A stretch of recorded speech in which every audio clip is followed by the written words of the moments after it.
Hey, Ahi here. Look, a little bit of perspective changes everything. It was the middle of the night. I love being a dad, but it's the middle of the night and I have a baby, a newborn baby, and the baby starts crying. And I wake up. Immediately you get thirsty. Parents out there know what I'm talking about. Immediately you have to use the restroom, right?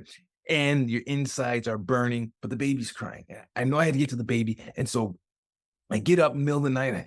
I throw my robe around and I'm staggering through. There's a sensation of burning, like you have acid reflux. You don't know it unless you know what I'm talking about, right? And walking into the baby's room, I get there.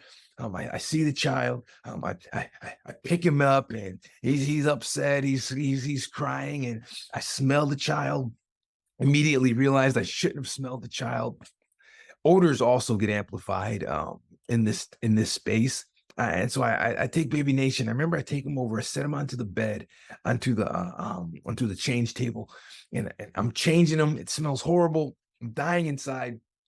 Finish it up. Give him a little a Baba. Yes, I said Baba. Parents, let's go. Give him some of that. He drinks it. Then he goes to sleep. Okay, he goes to sleep, and here's what changed me. I'm holding the baby. I'd heard this before, but here's where I really realized something. I'm holding the baby. I'm looking down at him. He's asleep. And I start feeling this incredible sense of love for the child. Like, what's going on? The baby's sleeping. The baby is doing nothing except for being extremely cute. For me to feel love, the baby's not doing anything to me to make me feel love. And here's where it really came home for me. We feel what it is we give.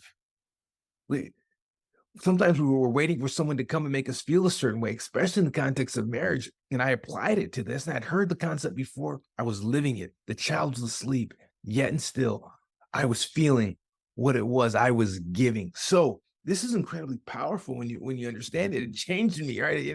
And maybe it's a tool that will help you as well. But understanding that when you enter into a situation, the emotion that you're willing to give, the emotion that you're willing to push out, because we can get all into mirror neurons in the brain and all these different things that happen. Bottom line, what you push out is what you receive. So if we capture how to do this, and I'm about to lay this out real quick here. How do we actually do this? How do we get purposeful about what it is we're going to give to somebody and reflect? We're actually going to feel ourselves. So it's kind of like, it's not selfish, but it is selfish, right? It's kind of that whole deal. But here's some steps I want to share with you. The very first deal we have that's important to do is self-awareness. Okay. Self-awareness is simply saying, what am I actually feeling right now inside of me? Really, not what I want to feel. What am I actually feeling?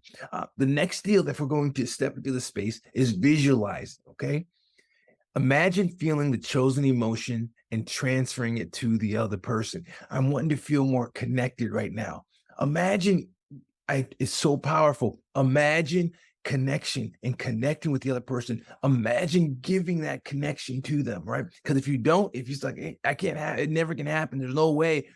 There's the block, and you're never going to feel the connection because you can only feel what you're willing to give, what you are actively giving. Keep on going down. Physical expression. Use your body. Move around. I'm holding the baby. Okay. I'm holding the child. Right. And I'm rocking. Right. I'm smiling. All right. Let your body show the thing that you want to give. I'm telling you, because there's two things that happen in any physiological response. There's the internal dialogue, and we're gonna hit that in the verbal piece. We'll hit that in the verbal piece, and there's the physiology, what you do with your body. Okay, these two things come together, and they work off each other. One doesn't create the other, and the other doesn't just create the other.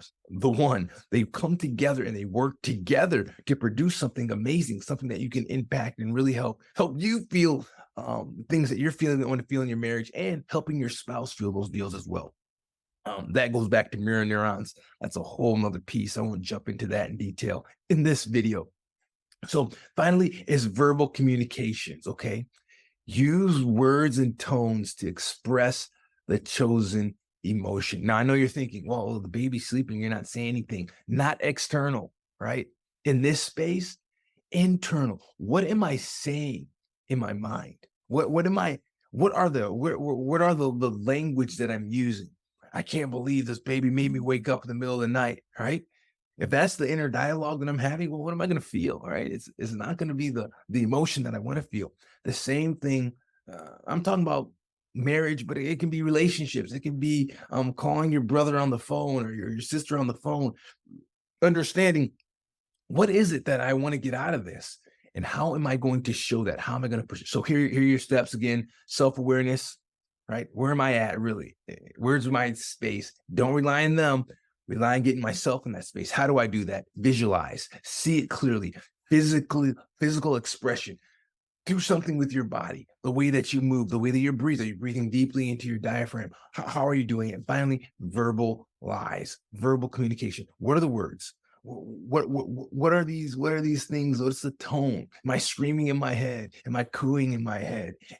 What am I giving? Because uh, what you give is what you receive. It's what you feel as an individual.